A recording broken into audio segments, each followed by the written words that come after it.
Price Lord friends, ஜெபிக்கலாம் வாங்க என்ற குடும்ப ஜெபத்துக்குள்ளாக நான் உங்களை வரவேற்கிறேன். நான் ரெவரண்ட் சேரா ஏப்ரஹாம். இந்த நாளுக்குரிய அருமையான ஒரு சிந்தனை துளிகளை நாம் சிந்தித்து விட்டு ஜெபத்துக்குள்ளாக நாம் கடந்து செல்வோமாக. இந்த நாளிலே நான் எடுத்துக்கொண்ட ஒரு நல்ல ஒரு டாபிக், மறந்து விடு. எத்தனை பேருக்கு இதை அக்செப்ட் பண்ண முடியும்னு தெரியல. என்னால் நிறைய பேர் சொல்ற ஒரு வார்த்தை என்னன்னாக்கா, என்னால் மறக்கவே முடியலங்க, என்னால் மறக்கவே முடியல அப்படின்னு தான் சொல்லுவாங்க. எந்த காரியத்தை கேட்டாலும் ஒரு 10 வருஷம், 20 வருஷம், 30 வருஷம் நடந்த காரியங்களை கேட்டா கூட, என்னால மறக்கவே முடியல. நான் என்ன பண்ணுவேன்னே தெரியல அப்படின்னு தான் சொல்லுவாங்க. கண்டிப்பா மறக்கிறது ஒரு பெரிய கிஃப்ட். கெட்டதெல்லாம் மறந்து போறது ஒரு பெரிய கிஃப்ட். கர்த்தரே நமக்கு மறக்க வைக்கிறாரு சில காரியங்கள. ஸோ சில காரியங்களையோ, சில நபர்களையோ நம்மளுடைய வாழ்க்கையில கர்த்தரு மறக்க வைக்கிறதுக்கு நம்ம நன்றி சொல்லணும். ஆண்டவர் நம்மளுக்கு அந்த ஒரு நல்ல ஒரு கிஃப்ட்டை நம்மளுக்கு குடுத்துருக்கிறாரு. ஞாபகம் வைக்கிறதும் ஒரு கிஃப்ட் தான். அத சில காரியங்கள நம்ம மறந்து போறதும் கர்த்தரால கொடுக்கப்பட்ட ஒரு கிஃப்ட்டா நான் பார்க்கிறேன். ஸோ இந்த நாளில இந்த சிந்தனை துளி நம்ம சிந்திக்க போறோம். எதெல்லாம் நான் மறக்க முடியும்? மறக்காதனால என்னென்ன நடக்குது? நான் மறக்க முடியாதனால கெடுதிகள் தான் வருது. வியாதிகள் வருது. சில காரியங்கள் நம்மள தொந்தரப்படுத்திட்டே இருக்கும். தூக்கம் வராத சூழ்நிலைகள் வரும்.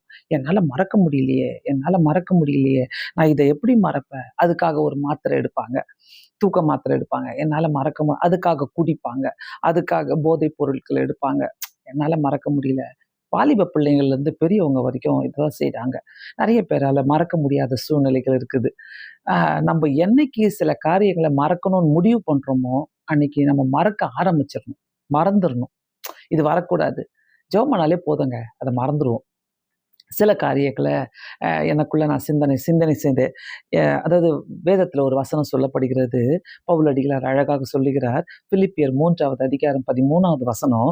"ஒன்று செய்கிறேன், பின்னானவைகளை மறந்து முன்னானவைகளை நாடுகிறேன்." எவ்வளோ அழகான ஒரு வசனம் பாருங்க. பின்னானவைகளை மறந்து, என்னெல்லாம் என் பின்னாடி நடந்துச்சோ, சில கெட்ட காரியங்கள், கெட்ட நினைவுகள் எல்லாத்தையும் நான் மறந்து முன்னானவைகளை நாடுகிறேன். இந்த முன்னானவைகளை நம்ம போனாதான், அதை பத்தி யோசித்தாதான் நம்ம பின்னானவைகளை மறந்து முன்னாடி போயிட்டே இருக்கலாம். ஸோ இதுக்காக நம்ம பிரயாசப்படும்போது கண்டிப்பா கர்த்தர் அதை ஆசீர்வதிப்பாரு. எந்தெந்த காரியங்களெல்லாம் நான் எப்படிலாம் மறக்கணும்? எனக்கு நடந்த தீங்குகளை நான் மறக்கட்டும். எனக்கு நடந்த அவமதிப்புகளை நான் மறக்கட்டும். எனக்கு நடந்த கேடுகளை நான் மறக்கட்டும். எனக்கு துரோகம் செய்தவர்களை நான் மறக்கட்டும். எனக்கு துன்பப்படுத்தும் கெட்ட சிந்தனைகளை நான் மறக்கட்டும். வாழ்க்கையில என்னை புரட்டி போட்ட புயல்களை நான் மறக்கட்டும். என்னை பற்றி அவதூறு பேசின நபர்களை நான் மறக்கட்டும். எல்லாவற்றுக்கும் மேலாக என் குற்றங்களையும் என் குற்ற உணர்ச்சிகளையும் நான் மறக்கட்டும். இதுதாங்க நம்ம மனசுக்குள்ள இருந்துட்டு அநேகருடைய மனசுக்குள்ள இருந்து அநேக காரியங்களை கெடுத்து போடுகிறதே சில மறக்க முடியாத சிந்தனைகள் தான். வேற எதுவுமே கிடையாது. அஹ் அது அது சாத்தான் கொடுத்துக்கிட்டே இருப்பான். நீ இதை நினைச்சுக்கோ, இதை நினைச்சு கவலைப்படு. உன்னை பழைய காலத்து என்னென்ன செஞ்சியோ உன்னால மறக்க முடியாத காரியம்லாம் நீ நீ நினைச்சுக்கோன்னு சொல்லிட்டு ஞாபகத்துல கொண்டு வந்துட்டே இருப்பான். அதை மறந்துட்டு நம்ம முன்னானவைகளை நாடும்போது கண்டிப்பா வாழ்க்கையில முன்னேற முடியும். வாழ்க்கையில முன்னேற முடியாம இருக்கிற சோகங்கள், கஷ்டங்கள், எதையோ ஒண்ணு நம்ம செய்யணும்னு நினைப்போம். எதையோ ஒண்ணு நம்ம எங்கேயோ போயிட்டு இதை செய்யலாம், அதை செய்யலாம் நம்ம நினைக்கும் போது சில காரியங்கள் நம்ம மனசுக்குள்ளேயே இருந்துகிட்டே இருக்கும். அது நம்மளை தடுத்துக்கிட்டே இருக்கும். அது தடுக்கும் போது நம்மளால அத முயற்சிக்கணும். இது ஆண்டவரே எனக்கு வரக்கூடாது. இந்த சிந்தனைகள் வரக்கூடாது. இந்த மறக்க முடியாத காரியங்களினால நிறைய குடும்பங்கள் பாதிக்கப்படுகிறது. கணவன் மனைவிக்குள்ள அநேக சண்டைகள் வருகிறது. பிள்ளைகளுக்குள்ள, பெற்றோர்களுக்குள்ள மறக்க முடியாத சூழ்நிலையினால இன்னமும் அந்த அந்த குற்றங்களும், குறைகளும் அப்படியே கேரி ஆன் பண்ணிட்டே இருக்கிறாங்க. அது அப்படியே போயிட்டே இருக்குது அவங்க கூட. இத உண்மையா சொல்றேன். சில நேரங்களில நம்ம நல்லா ஜெபம் பண்ணிட்டு, ஆண்டவரே இது எனக்கு நினைப்புல வரக்கூடாது ஏசப்பா. நான் செஞ்ச தப்பு கூட என் நினைப்புல வரக்கூடாது. என் குற்றங்கள் கூட எனக்கு நினைப்புல வரக்கூடாதுன்னு சொல்லி நம்ம ஜெபிக்கும்போது, கண்டிப்பா கர்த்தர் நமக்கு விடுதலை தருகிற தேவனா இருக்கிறார். கண்டிப்பா.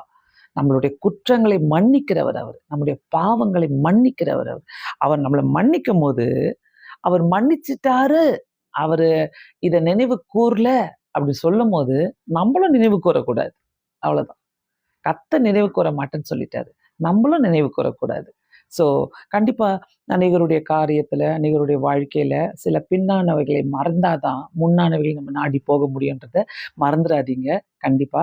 நெறைய பேரு இன்னமும் அதே ஒரு சிச்சுவேஷன்ல, அதே ஒரு சூழ்நிலையில இருந்துட்டு இருக்கிறீங்க. என்னால அவங்கள மன்னிக்க முடியாது, மறக்க முடியாது. அவங்கள அவங்க செஞ்ச காரியத்த என்னால மன்னிக்கவே முடியாது அப்படின்னு சொல்லுவோம். நான் என்ன இயேசு கிறிஸ்துவான்னு கேட்பாங்க. என்னால நான் என்ன நான் வந்து மன்னிக்க முடியுமா? அப்படிலாம் கேட்பாங்க. அப்படி இல்ல. நம்மளுடைய நன்மைக்காக, நம்மளுடைய நலனுக்காக, நம்மளுடைய நல்ல நல்லா நம்ம முன்னேறி போகணுன்றதுக்காக சில காரியங்களை கண்டிப்பா சில காரியங்கள் இல்ல. எல்லா எல்லா தீமையான காரியங்கள கண்டிப்பா மறந்தா தான் நம்ம முன்னேறி செல்ல முடியும். அதனால உங்களுக்கு எத்தனையோ பேர் துரோகம் பண்ணியிருப்பாங்க. உங்கள பத்தி எத்தனையோ பேர் கெட்டது பேசியிருப்பாங்க. உங்க கூடவே இருந்துட்டு உங்களுக்கு துரோகம் பண்ணியிருப்பாங்க. உங்க கூடவே ரொம்ப நல்லவங்களா இருந்திருப்பாங்க. உங்க கூடவே நல்லா பேசியிருப்பாங்க. உங்க கூடவே அப்படியே உங்களுக்கு ஒத்து போற மாதிரி தான் இருந்திருப்பாங்க. இன்னைக்கு பார்த்தீங்கன்னா, உங்களுக்கு துரோகம் பண்ணிட்டு, அவங்க எங்கேயோ ஜாலியா இருப்பாங்க. நீங்க எங்கேயோ அத நெனச்சு நெனச்சு பார்ப்பீங்க. சில நேரங்களில மறக்கவே முடியாது. அவங்களுக்கு போய் இவ்ளோ நன்மை செஞ்சனே, இவங்களுக்கு போய் இவ்ளோ நன்மை செஞ்சனே, அவங்கள போய் நான் இப்படி பண்ணனே, அவங்கள போய் தூக்கி விட்டனே, அவங்கள போயிட்டு நானு இந்த அளவுக்கு அ உயர்த்தி விட்டனே, அப்படிலாம் யோசிப்போம் நம்ப. எல்லாமே நன்மைக்கு. கடவுள் நம்மள வைத்து சிலருக்கு நன்மை செஞ்சிருக்கிறார்ன்னா சந்தோஷப்படலாம். அவங்க துரோகம் பண்ணா அத மறந்துடலாம். கர்த்தர் நம்மள வச்சு நன்மை தான் செஞ்சாரு. தீமை செய்யவே இல்ல. நெறைய பேரு நம்மளுக்கு துரோகம் பண்ணிட்டு போனவங்களெல்லாம் யோசித்து பாருங்க. அவங்களுக்கெல்லாம் நம்போ நன்மை தான் செஞ்சிருக்கிறோம். தீமை செய்யல. அவங்களால அந்த நன்மையான காரியங்கள் நம்ம நம்ம மூலமா பெற்றுக்கிட்டு, நம்மள ஃபேஸ் பண்ண முடியல. அதனால அவங்க அப்படியே எங்கேயோ ஒளிஞ்சுகிட்டு வாழ்ந்துட்டு இருக்கிறாங்க. நம்மள பத்தி குறை சொல்லிக்கிட்டே இருப்பாங்க. நம்மள பத்தி ஏதாவது சொல்லிக்கிட்டே, நம்மள பத்தி தீமைய பேசிக்கிட்டே இருப்பாங்க. நம்ம செய்ய வேண்டிய ஒரே வேலை என்ன தெரியுமா? மறந்து விடுவோம். மறந்து விடுவோம். நம்ம செஞ்ச நன்மைகள கூட அவங்களுக்கு நம்ம செஞ்ச நன்மைகள கூட மறந்துடலாம். மறந்துட்டு போனா தான், நம்ம அடுத்த காரியத்த நம்ம முன்னேறி செல்ல முடியும். ஸோ, இப்படி நெறைய துக்கப்பட்டு பேசுறவங்க நெறைய பேர் இருக்கிறீங்க. நெறைய காரியத்துல தோத்து போயிட்டு, நெறைய காரியத்துல சொத்து விஷயங்கள்ல உங்கள ஏமாத்துனவங்கள, பண விஷயத்துல உங்கள ஏமாத்துனவங்கள, உங்களுக்கு துரோகம் பண்ணவங்கள, உங்களால மறக்க முடியாது தான். கண்டிப்பா. ஆனா, நீங்க ட்ரை பண்ணுங்க. கண்டிப்பா. உங்க நலனுக்காக ட்ரை பண்ணுங்க. உங்களுடைய நல்ல எண்ணங்களுக்காக ட்ரை பண்ணுங்க. நீங்க முன்னேறி செல்வதற்காக ட்ரை பண்ணுங்க. கண்டிப்பா கர்த்தர் அத ஆசீர்வதிப்பாரு. அ இ இது ட்ரை பண்றதோட இன்னொரு பெஸ்ட் வழி என்ன தெரியுமா? ஜெபத்துல வைங்க டெய்லி. ஆண்டவரே எனக்கு அந்த சிந்தனைகள் வரவே கூடாது இயேசு சுவாமி. ஆண்டவரே எனக்கு துரோகம் பண்ணினவங்கள கூட நான் மன்னிக்கிறேன். அ என்னால ஒண்ணுமே பண்ண முடியாது அப்படின்னு சொல்லுங்க. அமெரிக்கால ரீசென்ட்டா சார்லி கர்க்ன்றவரு கொலை பண்ணிட்டாங்க. அவர அவர் இறந்துட்டாரு. அவர ஷூட் பண்ணிட்டாங்க. அவங்க மனைவி அந்த அந்த அந்த பிரேயர் மீட்டிங்ல, அந்த கேதரிங்ல சொன்ன ஒரு வார்த்தை, அ லார்ட் சேவியர் என்னுடைய லார்ட் சேவியர் வந்து ஜீசஸ் கிரைஸ்ட் வந்து எல்லாரையும் மன்னிச்சாரு. அதே மாதிரி நான் அந்த என்னுடைய என்னுடைய கணவர கொலை செஞ்சவர நான் மன்னிக்கிறேன். அப்படின்ட்டு கஷ்டத்தோட அப்படியே ஒரு வேதனையோட அவங்க சொன்ன காட்சி 70,000 மக்கள அழ வைத்தது. உலகமே இன்னைக்கு அத பார்த்துக் கொண்டே இருக்கிறது. ஸோ சில நேரங்களில கண்டிப்பா நம்முடைய வாழ்க்கையில நம்ம நல்லா இருக்கணும்னாக்கா, விட்டு குடுத்துட்டு போயிட்டே இருக்கலாம். மறந்துட்டு போயிட்டே இருக்கலாம். மன்னிச்சுட்டு போயிட்டே இருக்கலாம். எல்லாத்துக்கும் மேல மறந்துட்டு போயிட்டே இருங்க. மறக்கிறது காட் கிவன் கிஃப்ட். கர்த்தருடைய ஒரு பெரிய கிஃப்ட்டுங்க அது. அத யூஸ் பண்ணிக்கங்க. என்னால மறக்க முடியலன்னு சொல்லாதீங்க. மறங்க. கெட்டதெல்லாம் மறந்து போடுங்க. எல்லாத்தையும் தூக்கி போடுங்க. வேண்டவே வேண்டாம். புதுசா முன்னாடி செல்லுங்க. கர்த்தர் உங்களை ஆசீர்வதிப்பாரு. கண்டிப்பா ஆசீர்வதிப்பாரு. இந்த காரியத்த நம்ம செய்யும்போது அப்படியே ஒரு குட்டி ஜெபம் பண்ணலாம். ஆண்டவரே மறந்து விடு. எங்களுக்கு தீங்கு செய்தவங்கள நாங்க மறக்கிறோம். எங்கள பத்தி அவதூறு பேசினவங்கள மறக்கிறோம். ஆண்டவரே நாங்க நெறைய பேருக்கு நன்மை செஞ்சோம்.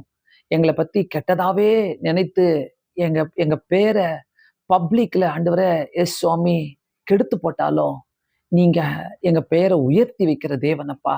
அத மறக்க வைத்து எங்கள உபயோகப்படுத்திக்கிற தேவன். அதற்காக நன்றி செலுத்துகிறோம். ஆண்டவரே, நீர் எல்லாவற்றையும் மன்னித்தீர். மறந்து விட்டீர் ஆண்டவரே. அந்த கிருபைய எங்களுக்கும் குடுங்கப்பா. யார் யாரெல்லாம் இந்த மாதிரி விஷயங்களில கஷ்டப்படுகிறார்களோ, பழையசே நெனச்சு ஆண்டவரே துன்பப்பட்டு அழுதுட்டு இருக்கிறாங்க. ஆண்டவரே கவலையா இருக்கிறாங்க. அவங்கள எல்லாம் உம்முடைய கரத்துல கொடுக்கிறோம். மறந்து விட அவங்களுக்கு உதவி செய்யுங்க. இயேசு சுவாமி, நீரே ஆண்டவரே எங்களுக்கு உதவி செய்யணும்ப்பா. இந்த விஷயத்துல உடைய கரத்துல கொடுக்கிறோம். எங்களை தாழ்த்துகிறோம். எங்களுக்கு அந்த கிஃப்ட்டை நீங்க கொடுத்ததுக்காக ஸ்தோத்திரம். சில நிறைய கெட்ட காரியங்களை நாங்க மறந்துவிட எங்களுக்கு உதவி செய்யுங்க. உடைய கரங்களிலே எங்களை ஒப்புவிக்கிறோம். இயேசு கிறிஸ்துவின் நல்ல நாமத்தினாலே வேண்டிக் கொள்கிறேன் பிதாவே. ஆமென். மறந்து விடு. கண்டிப்பாக உங்களுக்கு கர்த்தர் உதவி செய்வார். ஒரு பெரிய கிஃப்ட். இதை அனுபவிச்சு பாருங்க. God bless you all. Thank you so much.